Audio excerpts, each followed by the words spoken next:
احمد رأفت من المذيعين اللي اشتهروا في وقت قصير قوي، وده لانه كان قريب جدا من الناس. ويمكن لان البرنامج بتاعه كمان بيساعد ناس كتيرة جدا وبيرسم على وشهم الفرحة كده والبهجة.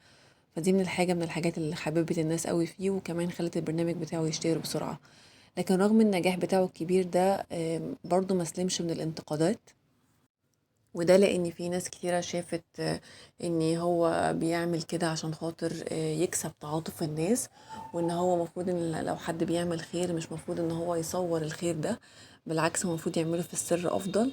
وكمان فكرة ان هو الناس بتطلع معاه بتبقى متأثرة قوي وبتعيط والحاجات دي كلها، فيعني شايفين ان هو بيعمل كده عشان خاطر يكسب تعاطف الناس، ويبدأ ان المشاهدات تزيد بسبب كده، او ينجح البرنامج على حساب الناس الغلابة دي. فعشان كده كان في زي يعني كان الناس منقسمة الناحيتين، في ناس شايفة ان هو فعلا لا يعني عادي، ان هو بالعكس يعني بيساعد الناس، وفي ناس ما بتعملش كده، ده هو كويس، حتة حلوة منه ان هو بيحاول يساعد الناس.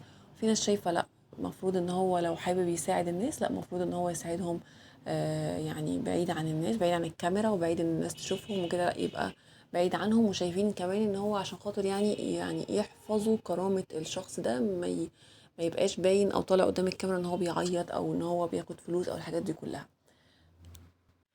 فقولوا لنا رأيكم، شايفين انه فعلا برنامج هادف وان زي ما مفروض ان واحد يطلع صدقة في السر، فعادي ان هو برضو يطلعها في العلن، دي حاجة مش غلط ولا حرام طالما ما فيش رياء في الموضوع؟ ولا شايفين انه افضل ان هو عشان خاطر يعني يحفظ كرامة الفقير ده، ان هو يكون يديله الحاجة دي في السر وما يصورش الحاجة